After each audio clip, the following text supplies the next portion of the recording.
Good morning बच्चों। Class 7th की maths की क्लास में आप सबका स्वागत है। और हम पढ़ रहे थे बच्चों, आज नया चैप्टर स्टार्ट करने वाले हैं। चैप्टर नंबर 9 जो है व्यंजकों का गुणनखंड। तो व्यंजकों का गुणनखंड स्टार्ट करने, चूँकि नाम ही है व्यंजकों का गुणनखंड, तो गुणनखंड को हमें समझना ज़रूरी है कि ये गुणनखंड वर्ड जो आया है वो क्या है। गुणनखंड आया है, इस शब्द का क्या मतलब है। गुणनखंड मतलब क्या हुआ कि गुणे के रूप में तोड़ना, यानी किसी बीजीय व्यंजक को दो या दो से अधिक अखंडनीय बीजीय व्यंजक के गुणनफल के रूप में लिखना ही गुणनखंड कहलाता है। तो ये गुणनखंड संख्याएं जो हैं वो बीजीय चर या बीजीय व्यंजक होते हैं। कुछ बीजीय व्यंजक जो है वो गुणनखंड के रूप में ही होते हैं, जिन्हें देखकर ही उनके गुणनखंड को हम स्पष्ट कर सकते हैं। तो गुणनखंड क्या है? किसी बीजीय व्यंजक को दो या दो से अधिक, यानी इसको लिख भी सकते हैं, किसी बीजीय व्यंजक को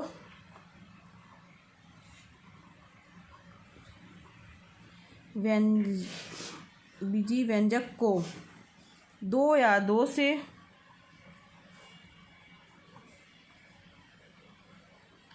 अधिक अखंडनीय बीजीय व्यंजक के गुणन के रूप में लिखना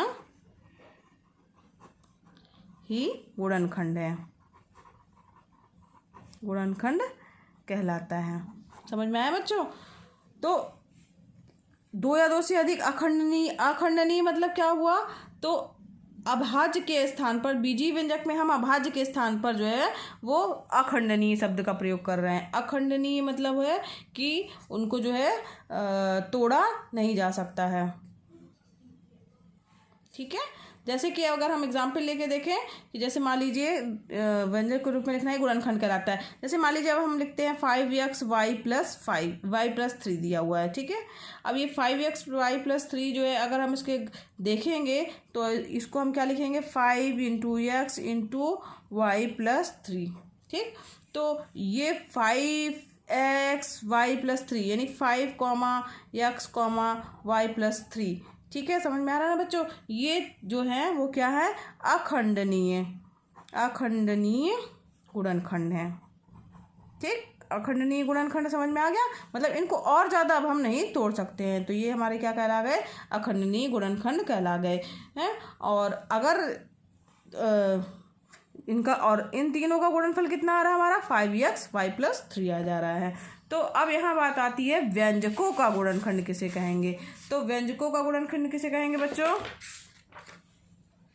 किसी संख्या या बीजीय व्यंजक के गुणनखंड वे सभी संख्याएं या व्यंजक हैं जिनका गुणनफल उसी संख्या या बीजीय व्यंजक के बराबर होता है। यानी उनका गुणा करने पर वही संख्या आ जाए या वही बीजीय व्यंजक आ जाए तो हमारा बीजीय व्यंजक का गुणनखंड कहलाएगा।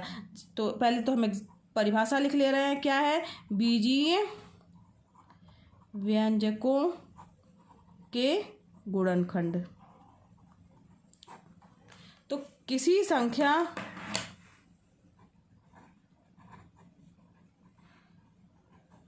या बीजीय व्यंजक के गुणनखंड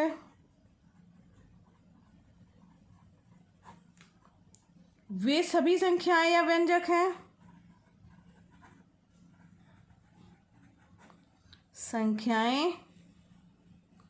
या व्यंजक हैं जिसका गुणनफल उस संख्या या बीजीय व्यंजक के बराबर हो। बीजीय व्यंजक के बराबर हो। अब उस संख्या या बीजीय व्यंजक के बराबर हो तो इसका क्या तात्पर्य हो गया? यानी कि अगर हम एक एग्जाम्पल लेते हैं कि 5xy हमारे पास दिया हुआ है, तो इसको बच्चों हम क्या लिख सकते हैं? 5 इंटू एक्स वाई भी लिख सकते हैं। ठीक है, 5x इंटू वाई भी लिख सकते हैं। और क्या लिख सकते हैं बच्चों? 5y इंटू एक्स भी लिख सकते हैं। और एक चीज़ और लिख सकते हैं, क्या? 5 इंटू एक्स इंटू वाई। ठीक, तो यहाँ पर ध्यान दीजिए कि अलग अलग तरीके के, चूँकि ये जो है ये जो सारे दिए हुए हैं 5 × x y 5x 5y और 5 × x + y, तो ये जो है ये वाला तो हमारा अखंडनीय है 5 × x × y, तो ये अखंडनीय इसके गुणनखंड हो गए क्योंकि इनको और ज़्यादा नहीं तोड़ा जा सकता है। लेकिन साथ साथ ये भी उनके गुणनखंड हैं, गुणनखंड तो है लेकिन इनको फिर से तोड़ा जा सकता है। जैसे x y को फिर से तोड़ा जा सकता है x × y के रूप में तोड़ा जा सकता है, 5x को भी तोड़ा जा सकता है 5 × x के रूप में तोड़ा जा सकता है, ठीक है। और इन सब का गुणनखंड करने पे किसी संख्या या बीजीय व्यंजक के गुणनखंड वे सभी संख्याएं या व्यंजक हैं जिसका गुणनफल उस संख्या या बीजीय व्यंजक के बराबर हो। इनका गुणा चाहे इसका गुणा कर दिया जाए, चाहे इसका गुणा कर दिया जाए, चाहे इसका गुणा कर दिया जाए, चाहे इसका गुणा किया जाए, तो करने पे क्या प्राप्त होगा, हमारा बीजीय व्यंजक जो है वो प्राप्त हो जा रहा है, ठीक है। तो आपको समझ में आ गया होगा कि बीजीय व्यंजक के गुणनखंड किसे कहते हैं, ठीक। अब यहाँ पर ध्यान दीजिए, हमें क्या ज्ञात करना है। आगे हम पढ़ेंगे बच्चों ax + ay के गुणनखंड। अब ax और ay के गुणनखंड क्या हो सकते हैं, ठीक। अब यहाँ पर ध्यान दीजिए, ax और ay के गुणनखंड दिख ही रहा है हमें, ax + ay। अब यहाँ कॉमन क्या दिख रहा है आपको, a दोनों में दिख रहा है, a कॉमन ले लेंगे तो x + y आ जाएगा, यानी कि ax + y जो है ax y के गुणनखंड है। इसको हम इस तरीके से भी लिख सकते हैं संक्रिया के, चूंकि देखिए ये गुणनखंड के रूप में इसका हमने गुणनखंड किया तो क्या आया, गुणनखंड मतलब हुआ गुणा के रूप में लिखना। तो इसको हम गुणा के रूप में किस तरीके से लिखेंगे, एक a या यहाँ मल्टीप्लाई का भी चिन्ह लगा सकते हैं, a × x + y, यानी एक गुणनखंड हमारा a हो गया और एक गुणनखंड x + y हो गया। ये दो इसके जो है वो गुणनखंड होगा, दो भागों में ये टूट गया, ठीक है। तो यानी और इसका अपोजिट हम इसके पहले वाले चैप्टर में हमने पढ़ा था, a × x + y बराबर क्या होता है, ax + ay, ठीक है। ये हमने पहले भी पढ़ा था। तो ax + ay का गुणनखंड क्या होगा, a × x + y, इसका अपोजिट ही है, ये अपोजिट दिख रहा है ना, तो इसके गुणनखंड क्या हो जाएंगे बच्चों, एक और इन कोष्टक के अंदर x + y जो है ये इसका क्या कहलाएगा, गुणनखंड हो जाएगा। और इसको हल करने पे हमें प्राप्त हो रहा है, एक का गुणा x से हुआ और एक का गुणा y से हुआ। इसी को क्या कहा जाता है बच्चों, इसी को वो गुणा का वितरण नियम कहा जाता है, ठीक है। इसे क्या कहते हैं, गुणा का वितरण नियम कहा जाता है। अब यहाँ ध्यान दीजिए बच्चों, ठीक। इसके आगे बच्चों हमें पढ़ना है, एक चीज़ और हमें ध्यान रखनी है कि एक व्यंजक और है, ये तो हमने इसके गुणनखंड निकालना सीखा। अब यहाँ पे एक चीज़ और देख लीजिए बच्चों, a × x + y + b × x + y का गुणनखंड क्या होगा, ठीक है। यानी जब द्विपद व्यंजक जो है एक समान है, यानी दो पदों वाला व्यंजक है ना, ठीक। इसमें एक पद ये वाला है पूरा, एक पद मतलब ये एक पद और ये दूसरा पद, ठीक। जोड़ का निशान लगा हुआ है जो कि दो पदों को जोड़ रहा है। तो इनका गुणनखंड निकालना है हमें, तो इसका गुणनखंड कैसे निकालेंगे, जब दोनों पदों के जो है द्विपद वाला व्यंजक जो है एक समान है। तो यहाँ पर ध्यान दीजिए, इसमें क्या करेंगे हम, यहाँ पर कॉमन क्या दिख रहा है, इसके लिए देखिए बच्चों कैसे करेंगे, ax + y + b × x + y = अब इसका गुणनखंड निकालना है, दोनों क्या कॉमन दिख रहा है, x + y कॉमन दिख रहा है, तो x + y को हम कॉमन ले लेंगे, ठीक है। अब कॉमन ले लिया यानी बाहर लगा लिया, कोष्टक के अंदर क्या बचा हमारे पास, यहाँ पर a बचा और यहाँ पे b बचा, यानी a + b। समझ में आ रहा ना बच्चों, तो ये हमारा क्या हो गया, ये भी हमारा एक फार्मूला हो गया, ठीक है। यानी a × x + y + b × x + y बराबर होता है x + y × a + b, ठीक। ये हमने इसके गुणनखंड निकाल लिए, गुणनखंड मतलब गुणे के रूप में लिखना, एक कोष्टक के अंदर ये दिया हुआ है गुणा के रूप में, दूसरे कोष्टक के अंदर a + b दिया हुआ है, ये जो है वो दूसरा जो है वो गुणनखंड दिया हुआ है, ठीक है। अब यहाँ पर एक और, ये तो हमारा पहला हो गया, ठीक, इसका हमने गुणनखंड निकालना सीखा। दूसरा हो गया, इसका गुणनखंड निकालना सीखा। अब तीसरा चीज़ देखिए, तीसरा एक जो है बीजीय व्यंजक और देख लीजिए कि इसका गुणनखंड कैसे निकालेंगे। अगर दिया है हमारे पास a × x - y प्लस, ये यहाँ निशान नहीं है कुछ भी, ठीक है, a × x - y + b × y - x। अब इसका गुणनखंड कैसे निकालेंगे, इसका गुणनखंड क्या होगा, ठीक है। अब यहाँ पे हमें ध्यान देना है इसका गुणनखंड क्या होगा। तो यहाँ तो दोनों जो, इसका मतलब क्या हुआ कि जो उभयनिष्ठ पद है ना, ये द्वितीय वाला, तो वो अलग अलग है, व्यंजक के विपरीत है ना, अलग अलग है। तो इसके लिए क्या करेंगे बच्चों, इसके लिए जो है इसका गुणनखंड जैसे गुणा करेंगे अंदर, तो यहाँ पर क्या आ जाएगा, a इंटू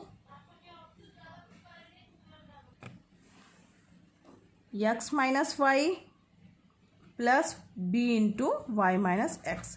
अब इसका हमें निकालना है, तो क्या करेंगे, सबसे पहले देखिए यहाँ x माइनस वाई है, यहाँ y माइनस एक्स। तो अगर हम x माइनस वाई बराबर क्या ले लें, आगे देखते हैं, x माइनस वाई बराबर मान लेते हैं हम p। ठीक है, ये हमने क्या मान लिया बच्चों, x माइनस वाई बराबर p मान लिया। तब हम अगर इसको रख तो y माइनस एक्स हमारा क्या हो जाएगा, y माइनस एक्स बराबर क्या हो जाएगा, माइनस p हो जाएगा। अब यही p और माइनस p का मान हम अपने व्यंजक में रखेंगे। तो a into x minus y plus b into y minus x बराबर क्या हो जाएगा, a एक्स माइनस वाई की जगह हमने क्या माना बच्चों, p माना है, plus b y minus x की जगह क्या आ जाएगा, माइनस p, यानी AP माइनस BP। ठीक, समझ में आ रहा है। अब यहाँ पर P दोनों में कॉमन दिख रहा है, कॉमन ले लिया, यह हमारा आ गया A माइनस बी। अब P हमने क्या माना था बच्चों, x माइनस वाई, तो यहाँ पे क्या आ जाएगा, x माइनस वाई और यहाँ पर A माइनस बी, यानी हमारा क्या फार्मूला प्राप्त हो गया, A into x minus y plus b into y minus x हो। तो क्या गुणनखंड प्राप्त होंगे हमें, x माइनस वाई और A माइनस बी। ठीक है, ये हमारा जो है वो तीसरा जो है वो गुणनखंड और प्राप्त हो गया। अब चलिए आगे बढ़ते हैं प्रश्नावली अभ्यास 9A की ओर, एक्सरसाइज नंबर 9.A या 9A की ओर। अभ्यास 9A, इसका पहला क्वेश्चन है, दिए गए पदों के उभयनिष्ठ गुणनखंड लिखिए। पहला क्वेश्चन है इसका, दिए गए पदों के उभयनिष्ठ गुणनखंड लिखिए। ठीक है, और 7xy और 35x स्क्वायर वाई स्क्वायर दिया है, और दूसरा इसका क्वेश्चन और दिया हुआ है, 13 इसके पार्ट दिए हुए हैं। तो पहला पार्ट हम लेके चलते हैं, पहला दिया हुआ हमारा 7xy, ठीक है, और 35x स्क्वायर वाई स्क्वायर। तो सबसे पहले हम 7xy के गुणनखंड करेंगे बच्चों। 7xy के गुणनखंड 7 इंटू एक्स इंटू वाई। ठीक है, इनको हमने सीधे सीधे से गुणन के रूप में तोड़ लिया है। उसी तरीके से हम 35x स्क्वायर वाई स्क्वायर के भी गुणनखंड करेंगे। तो 35 का करेंगे तो 5 5 7 35, यानी 5 इंटू 7 इंटू एक्स स्क्वायर है, यानी x इंटू एक्स हो जाएगा, और इंटू वाई स्क्वायर है, यानी y इंटू वाई। समझ में आ रहा है, हमने क्या किया है, इसको पूरा का पूरा तोड़ दिया है गुणनखंड के रूप में, मल्टीप्लाई के रूप में। 35 को जो है हमने क्या किया है, 35 दिया हुआ ना बच्चों, उसको लघुत्तम लेंगे तो 5 हो जाएगा, 5 7 35, 7 एकम 7। तो इसके ये और 7 और 5 जो है इसके मल्टीप्लाई के रूप में आ जाएंगे। ठीक, अब यहाँ पर बच्चों हमें देखना है उभयनिष्ठ। उभयनिष्ठ का तात्पर्य होता है बच्चों, उसका मतलब होता है कि जो दोनों में शामिल है। तो हमें देखना है कि 7xy और 35x स्क्वायर वाई स्क्वायर में कौन सी चीज़ें ऐसी हैं जो दोनों में शामिल हैं। तो यहाँ ध्यान दीजिए, इसमें भी 7 दिख रहा है और इसमें भी 7 दिख रहा है ना, 7 जो है इसमें भी दिख रहा है और इसमें भी दिख रहा है, यानी हम लिखेंगे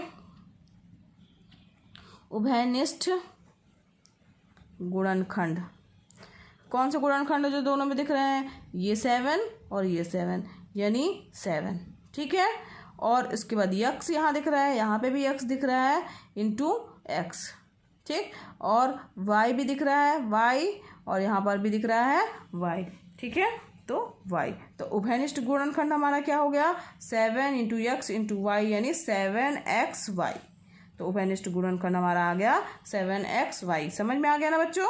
इसी तरीके से इसका एक और सवाल देख लीजिए, सेकंड नंबर का, थर्ड नंबर आपका होमवर्क रहेगा।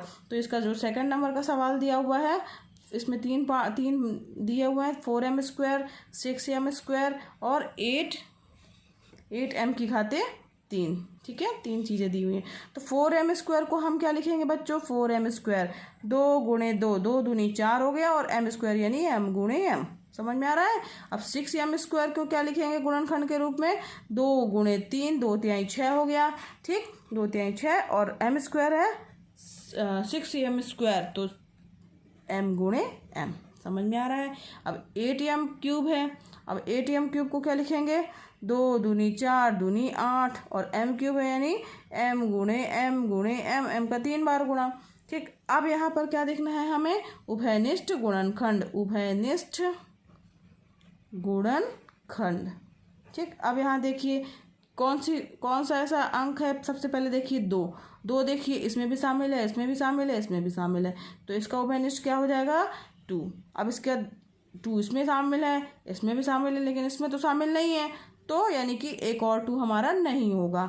ठीक है, क्योंकि ये इसमें और इसमें तो शामिल है लेकिन तीनों में शामिल नहीं है, इसलिए ये 2 नहीं होगा। अब देखते हैं m की ओर बढ़ते हैं। m इसमें शामिल है, इसमें शामिल है और इसमें भी शामिल है, यानी क्या हो जाएगा, m भी एक जो है उभयनिष्ठ गुणनखंड हो जाएगा। फिर दूसरे वाले m की ओर देखते हैं, इसमें शामिल है, इसमें शामिल है, इसमें शामिल है, यानी तीनों में शामिल है, यानी m हो जाएगा।